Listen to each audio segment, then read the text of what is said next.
Hello everybody and welcome to an unboxing video. Now it's something I don't do a lot of on the Deanstructor channel, and I suppose this could be a cross between me doing my 8-bit guy bit or my tech moan bit or some bad jokes like Perifractic, I don't know.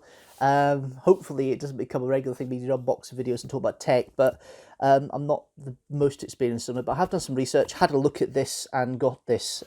This is probably the last big purchase I'll make before I move home, and it's a Tower PC. You may have heard on the live stream that the laptop that I've been using faithfully for 5 years is on its last legs in regards to the graphical capabilities of it.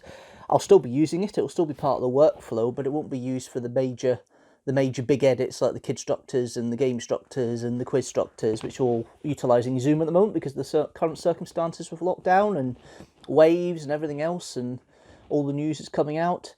Restrictions have been lifted a little bit as we speak, but it's still quite restricting. But to keep myself entertained and keep myself going, I said I buy myself another PC. This is from a company called Fierce PC, and I have not opened this box. It's been in my possession for about 5 hours now. I was expecting it a week later than when it's turned up. It's turned up rather quickly, but let's see what's inside, shall we?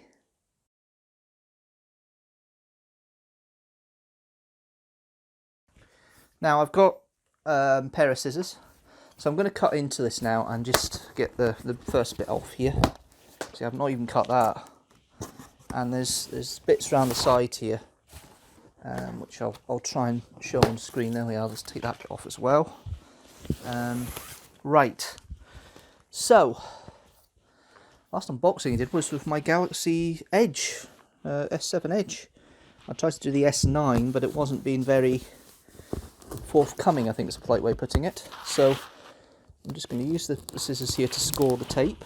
I think it's a little bit safer than using a knife, because I know I'll end up cutting myself if I use a knife, so I thought I'd do it this way instead. So, of course, Mr. Awkward didn't get that there, so it would actually help you to actually use the scissor blades, Barry. Right, okay.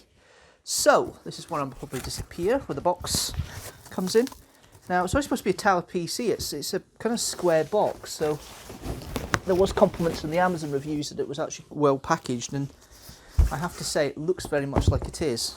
Look, there we are. There's bubble wrap, loads of bubble wrap in here. Ooh, a wee bag from them. Look at this little bag in. Let's see what's in this bag. So we have kettle lead, the power cable,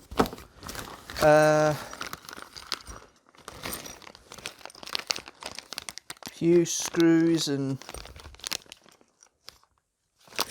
bits and pieces. Please don't say I have to assemble this bloody thing.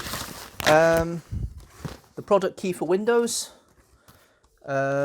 important documents. So we've got in here a document pad there, and in here is the panel.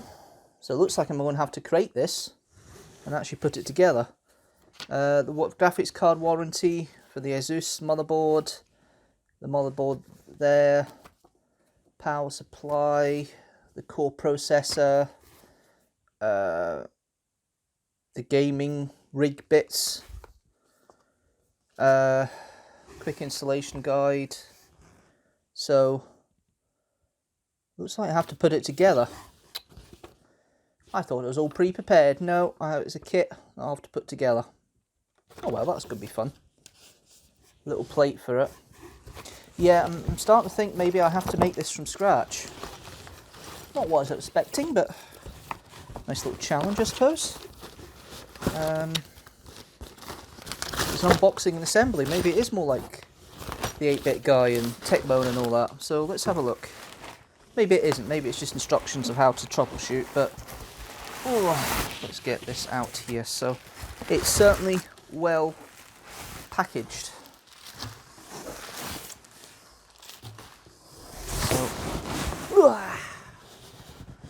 So there we are. That's what I was expecting, was this. The case. Now, I'll open it in a minute, see if it's actually been put together. If it hasn't, this is going to be a longer video than I thought.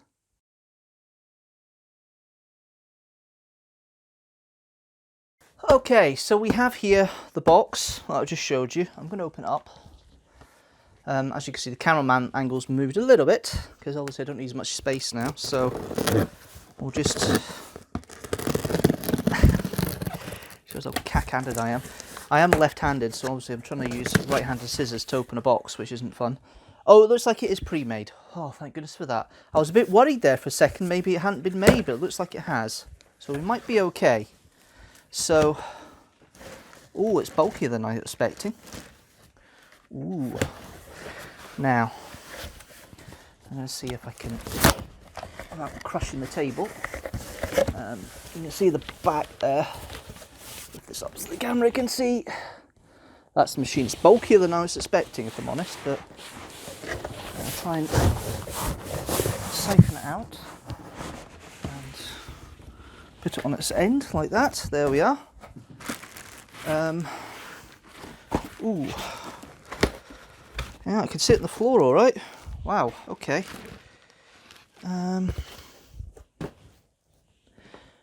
Okay. So, you guys will see this properly in a minute. I'm going to sort things down, but it looks like it's actually made up. Thank goodness. So here it is, the case. It's bigger than I expected. Much bigger than I expected. It's the biggest thing I've ever had. And I have stats here of what it actually is, size-wise and everything else. So it's got an Intel Core i5 9400F 6-core 2.9 GHz processor, 4.1 GHz turbo, NVIDIA GeForce GTX 1650 4GB RAM, Asus Prime HM310M/K R2.0, 16GB 300 MHz DDR4 RAM, a 240GB solid state drive, a 1TB hard drive, power supply 450 watts. The case is called GameMax Diamond Black RGB Gaming PC case. Windows 10 is installed. There's a wireless adapter of there 600 megabits per second, and the case dimensions is 207 millimeters wide, so 20 centimeters wide. That seems about right.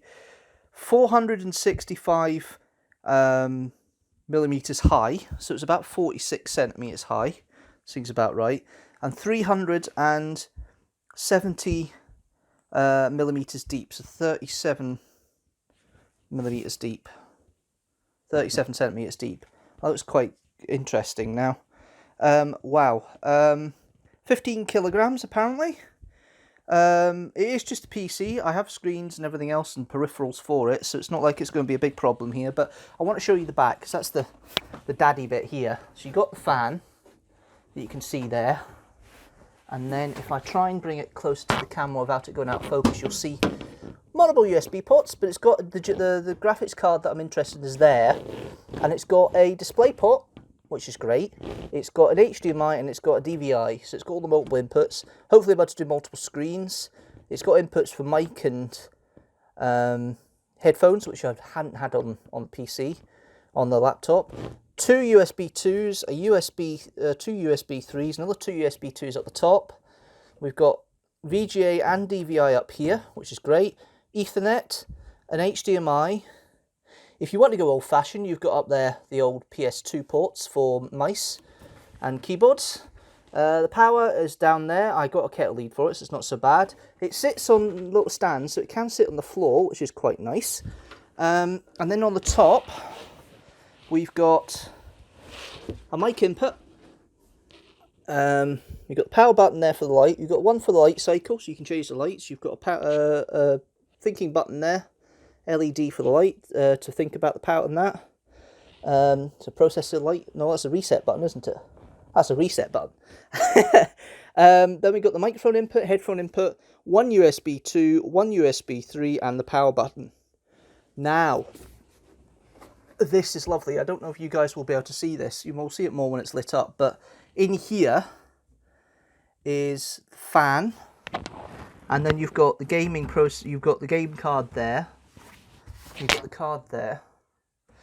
So I think the rucksack thing they gave me was just all the discs and all the bits and pieces. Now they said there's instructions which you'll need to go through, which you'll need to try and find the box to set up Windows and Wi-Fi and things like that.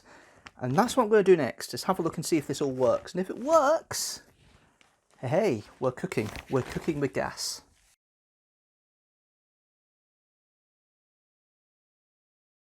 Now I know it's not the neatest setup, it's just a test at this point. The PC will actually be down the bottom on the floor normally, so you won't see it. But just for this demonstration, I've set up one of my work screens just to use as the screen to work with this, just to see how it switches on. Now I'm going to put some keyboard bits and pieces in a second because I haven't done that yet, but I just wanted to show you the setup here. So if you go down the side here, you'll see that there is power going through because you can see it in the card there. So that's good. That's a good start. So it is there, but that's the inside of the case there with the fans, and then the graphics card with its own little fan in it as well, which is lovely. And then all the peripherals on the back. So I'm going to go and plug up, and then we'll turn on and see what happens. Rather messy bed and back there, which I usually hide with the chair, but I've got a keyboard, I've got a mouse ready, be able to use it just for basic. Let's turn this on and see what happens. We've got the power button there. Oh, all lights lovely and ooh, nice. Seems to cycle through it. That's interesting. Look at the colours. I wonder if I can sort that.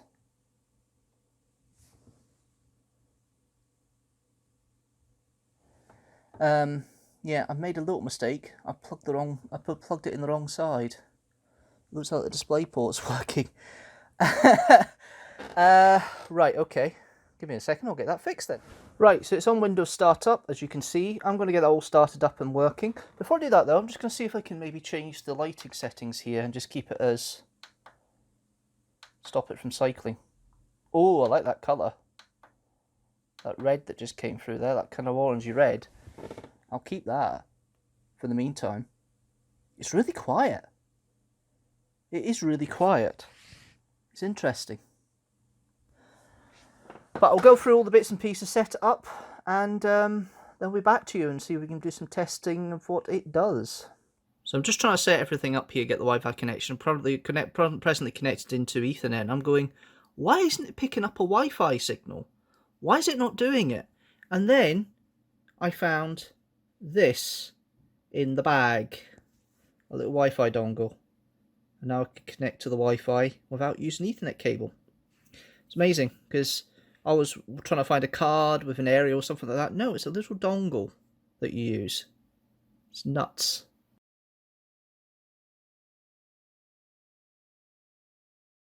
I've set a few things up for this, and I'm just now testing the graphical capabilities and whether it actually will render a video quicker. So what you're seeing here is my video editing software program that I usually use, and at the moment it's set up to basically render a file I've created on multiple bits and pieces, and I'm going to see how long it takes to render, because when I did this on the laptop it took an hour and a half to process. I'm going to see how long it takes to process using this. Now it's using the solid state drive in here just to test it, and it's just rendering through. Now it's 50 seconds in, it's already done 1 minute and 50 seconds, so it's you know, it's going quite quick really. So I'm expecting this to be rendered. It's about 37-minute file, so I expect it to be rendered in about 15 minutes. If it is, that makes everything easier. It does seem to be playing back with any stutter, so that bit seems to be working. It looks like I have my present setup I can use to edit cleaner, better, easier edits, and renders aren't going to be so much of an issue until I get better software up and running. So the other thing I want to do is I want to test this with a live stream and actually do a live stream on it. So that will be my next step, is to try and do a live stream and try and set up as a 2-screen setup. It looks like it's working through the graphics card for the display settings. And it's only got one display port, and the monitors I've got here are VGA or DisplayPort, and I don't have VGA. I don't have a DVI to VGA adapter that actually clicks in, so I can't use the VGA cable at this point, unfortunately. However, I will look at that and get that sorted, so we'll be able to have a 2-tier setup, but 2-screen setup. But the main thing for this was to play games, and also main thing was obviously to start being able to do Deanstructors again with easier edits, because these little renders are absolute pains to do, and also to do live streams that are better.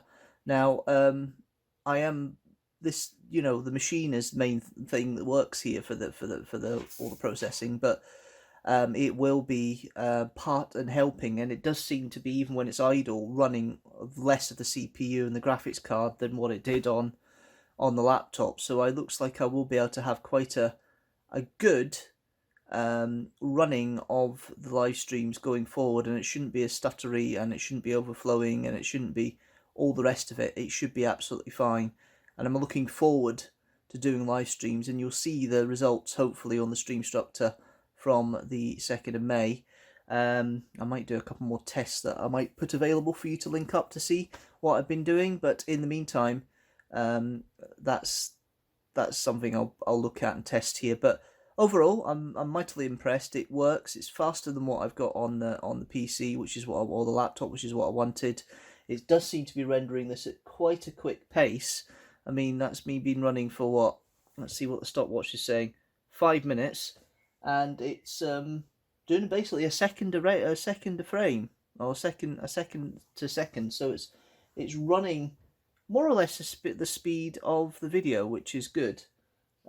Which does make a lot of difference for me when it comes to rendering the file out and not spending 2 hours waiting for something to render.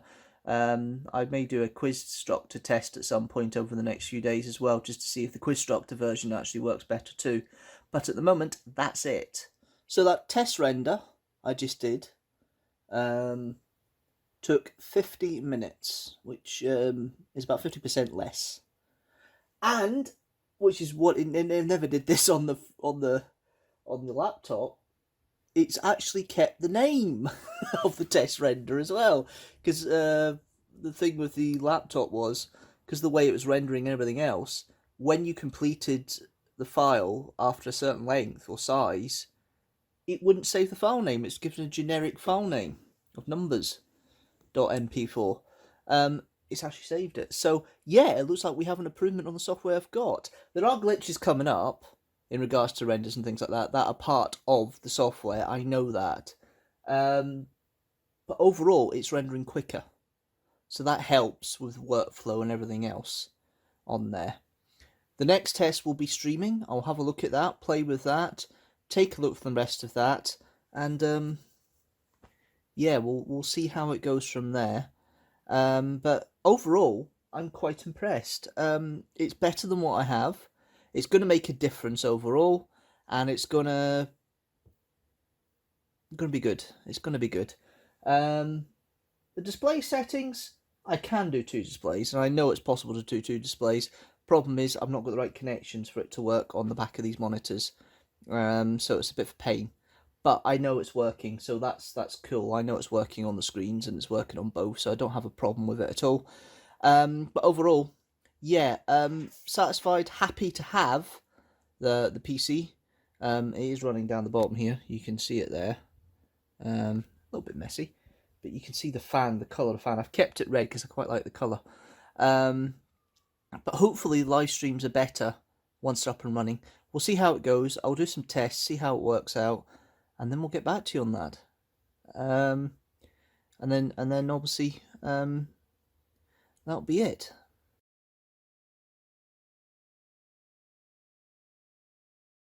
I might do a cold opening for you, Baz. I might come on at the top and go, hello everybody, round of applause. I'm here to start to say that you're in for a great show, because I'm on it. And Barry's going to show some clips. They'll be alright, I suppose. And, you know, we'll have some hilarity. We'll talk about life, carrots mostly. And we'll just see how we get on. So, round of applause for me, Cinderella. Yay! Bye, everybody. See you soon. Oh no, I'm going to go with this ball.